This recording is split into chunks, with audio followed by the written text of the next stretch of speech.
Soybean की फसल जैसे ही 30 दिन से पार हो जाती है वो अपनी वेजिटेटिव ग्रोथ को बहुत तेज़ी से बढ़ाना स्टार्ट कर देती है। और उस टाइम पर अगर हमारी फसल पीली पड़ जाए या उस टाइम पर जो रस चूसक या फिर चबाने वाले कीट अगर लग जाएं तो कहीं ना कहीं हमारा उत्पादन फर्स्ट स्टेज के अंदर ही कम हो जाता है। उसके बाद फिर हमें एक्स्ट्रा एफर्ट डालने पड़ते हैं और वो एक्स्ट्रा एफर्ट डालने के बावजूद भी हम सोयाबीन फसल का बढ़िया उत्पादन नहीं ले सकते। तो आज अपन इस वीडियो के अंदर बात करेंगे सोयाबीन फसल में इस टाइम पर खरपतवार नाशी का स्प्रे किया, उसके बाद जो झटका लगा तो उस झटके से किस तरह से अपनी फसल को रिकवर करें। इसके अलावा सोयाबीन फसल में इस टाइम पर गैडल बीटल है या इसके अलावा जो स्टेम फ्लाई होती है उनको भी अपन खेतों के अंदर बहुत ज़्यादा तादाद में देख रहे होते हैं। तो इस टाइम पर हमें अपनी फसल के अंदर क्या कुछ करना चाहिए, किस तरह की स्प्रे करनी चाहिए, किन स्प्रे का सबसे बेस्ट कॉम्बिनेशन है, किन स्प्रे का सबसे बेस्ट रिजल्ट मिलता है। इसके अलावा अब हमें अपनी फसल के अंदर बढ़िया ग्रोथ के लिए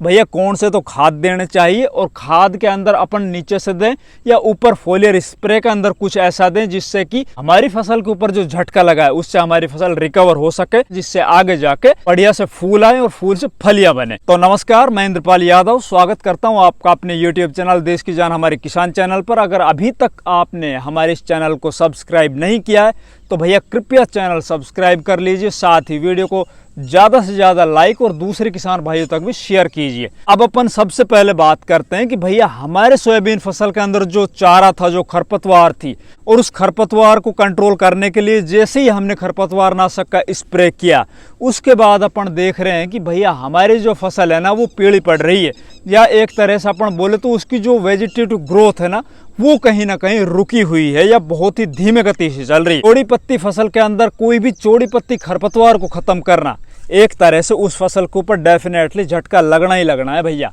तो उसके लिए भाई अपन को सबसे पहले ये ध्यान रखना कि अगर बारिश हो रखी हो, इस टाइम पर जमीन में पर्याप्त नमी हो तो अपन को लगभग 30 किलो यूरिया पर एकड़ के हिसाब से ले लेना है। अगर ज़्यादा आपकी फसल के ऊपर झटका लगा हुआ है, ज़्यादा वो पीली हो रखी है या उसकी जो ग्रोथ है ना बिल्कुल रुक चुकी है, तो उसके अंदर भैया यूरिया के साथ आपको जो 21% वाला जिंक आता है ना, तो वो जिंक सल्फेट लगभग 7 किलो से 10 किलो के बीच में इसी यूरिया में मिला लेना है। और इन्हीं के साथ आप लगभग 3 किलो जो सल्फर आता है 90% वाला उसको भी मिला लीजिए। ये चीज़ मिलाने के बाद आप अपने खेत के अंदर डाल दीजिए। अगर आपके खेत में नमी होगी या ऊपर से बरसातें आएंगी तो वो जो खाद है, जो सल्फर है, जो जिंक है, उनकी जड़ों के अंदर चला जाएगा। सल्फर है वो एक तरह से जड़ों के अंदर फंजीसाइड का काम भी करेगी। और रही बात यूरिया की, तो किसी भी फसल की वेजिटेटिव ग्रोथ के अंदर सबसे ज़्यादा आवश्यकता पड़ती है नाइट्रोजन की। लेकिन इसके विपरीत बात आती है कि भैया हमारी तो फसल है वो दलहनी है, और दलहनी फसलों की जड़ों में राइजोबियम जो गांठें होती है वो पाई जाती है। वो तो वातावरण से खुद ही नाइट्रोजन को ग्रहण कर लेती है। तो नाइट्रोजन की आवश्यकता है, जितनी नाइट्रोजन की आवश्यकता उसको होती है। अगर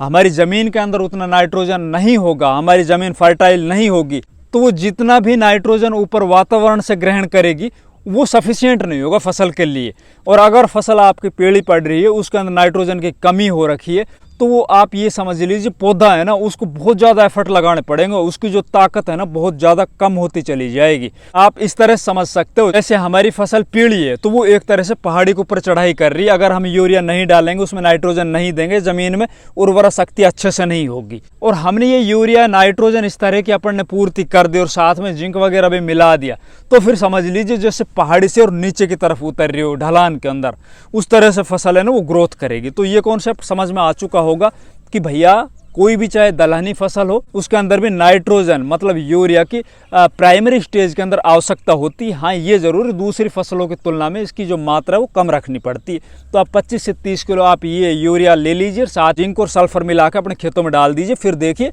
5 दिन के अंदर ये आपकी जो फसल है एकदम हरी भरी हो जाएगी। फिर बात आती भैया इसके अलावा क्या हम जो हमारी फसल के ऊपर झटका लगा है, जो पीलापन है, उसको ऊपर फोलियर स्प्रे के माध्यम से भी खत्म कर सकते हैं कि कोई भी घुलनशील उर्वरक जो होते हैं, एनपीके जो होते हैं, उनकी मदद से या टॉनिक वगैरह मिला के उससे भी अपनी फसल की वेजिटेटिव ग्रोथ को अपन अच्छा कर सकते हैं, या उसके अंदर जो झटका लगा उसको कम कर सकते हैं। तो भैया कम कर सकते हैं, लेकिन ऐसा नहीं है कि जो अपन नीचे से जो भी खाद डाल रहे हैं उतना ही रिजल्ट ऊपर से जो अपन फोलियर स्प्रे करते हैं किसी भी फर्टिलाइजर का, एनपीके का, उतना रिजल्ट उसको मिल जाए। हाँ, ये हो सकता है कि कुछ दिनों के लिए, जैसे कि आज अपन ने उसके अंदर एनपीके 19-19 का स्प्रे किया, उसके अंदर हमने चेलेटेड जिंक मिला लिया, या इसी के अलावा हमने कोई टॉनिक ले लिया, ये सब मिलाने के बाद हमने स्प्रे कर दिया, तो उसके जो रिजल्ट है ना, हमें वो 2-3 दिन के अंदर दिखाई देने लग जाएंगे, लेकिन वो रिजल्ट ज़्यादा लंबे टाइम तक नहीं चलेंगे, जितने लंबे टाइम तक नीचे से अपन ने कोई भी फर्टिलाइजर दिया है वो चलेगा। तो भैया दोनों तरह के आपके पास ऑप्शन है, आपकी जैसी फसल वैसा आप काम कर लीजिए। अब बात आती है भैया जितने भी रस चूसक कीट हैं या जितने भी चबाने वाले कीट हैं इस टाइम पर, और सबसे ज़्यादा किसानों को इस टाइम पर सोयाबीन फसल के अंदर ये जो चबाने वाले और रस चूसक कीट है ना वो परेशान करते हैं, विशेषकर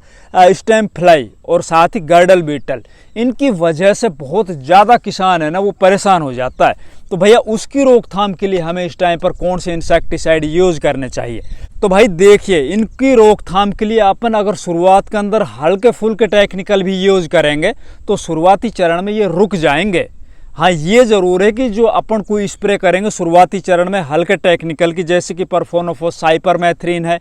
या लैम्बडा साइलोथिन थायोमेथोक्सोम है, इसके अलावा डेसिस है, डेल्टा मैथ्रिन आता भैया, वो भी काफ़ी अच्छे जो भी ये चबाने वाले कीट होते हैं, विशेषकर इल्ली वर्गीय जितने भी कीट पाए जाते हैं उनके ऊपर काफ़ी अच्छा इसका कंट्रोल मिलता है। इनके ऊपर स्प्रे करने के लगभग 5 दिन या 7 दिन कंट्रोल आपको दिखाई दे देगा, अगर आप एक अच्छी स्प्रे करते हो, मतलब पौधे को ऊपर से और नीचे तक आपकी स्प्रे चली जाती है तब। वैसे ऐसा होता नहीं है, पूरे खेत के अंदर लगभग पूरी स्प्रे करने के बावजूद भी 80% ही कंट्रोल मिलता है, 20% कंट्रोल इनसे बच जाता है। वो हो सकता है हमारी खुद की गलतियों से बच जाता हो स्प्रे करते वक्त। बाकी कुछ ऐसे टेक्निकल पाए जाते हैं या आ रहे हैं बाज़ारों के अंदर, जिनको अपन आज स्प्रे करते हैं तो लगभग 15 से 20 दिन तक उनका असर होता है, और काफ़ी अच्छे से इस तरह के जो भी ये चबाने वाले कीट होते हैं ना, विशेषकर इल्ली वर्गीय जो कीट होते हैं भैया, इनके ऊपर तो उनके रिजल्ट बहुत ही शानदार मिल रहे होते हैं। तो भैया इसके अंदर अपन बताते हैं, अगर आप शुरुआती चरण में हल्के टेक्निकल लेके चलना चाहते हो कि भाई हो सकता है आगे जाके कोई बड़ी समस्या उत्पन्न हो जाए, कोई इस तरह की इल्ली आ जाए कि यार वो फिर कंट्रोल ही ना हो, तो अगर अपन शुरुआत में बहुत तगड़े टेक्निकल डाल लेंगे तो जो इल्लियां हैं, जो भी बीमारियां हैं, जो भी कीट है उसके अंदर उनके खिलाफ रेजिस्टेंस पावर ना बन जाए, इसके लिए अपन तो भैया शुरुआत में हल्के फुल्के टेक्निकल डालेंगे। तो उसके अंदर आप क्योनोल्फोस ले सकते हो, लैम्बडा साइलोथिन थाइमेथोक्सोम ले सकते हो, सोलोमन आता है, इसका भी काफ़ी अच्छा रिजल्ट है भैया, इसको भी आप ले सकते हो, या फिर आप इमामेक्टिन बेंजोएट भी ले सकते हो। इसके अलावा परफोनोफोस साइपरमेथ्रिन है, उसका भी इन दोनों के खिलाफ काफ़ी अच्छा रिजल्ट मिलता है। आप डेल्टा मैथ्रिन डेसिस आता बायर का वो भी यूज़ कर सकते हो, या फिर आप बायर कंपनी की फैम आती है, या फिर आप ऊंचे टेक्निकल में जाना चाहते हो, आप ये कर रहे हो कि भैया हम तो एक बार स्प्रे कर दें, लगभग 15 से 20 दिन तक हमें देखना ही ना पड़े, तो उसके अंदर आप सिंजेंटा कंपनी का जैसे कि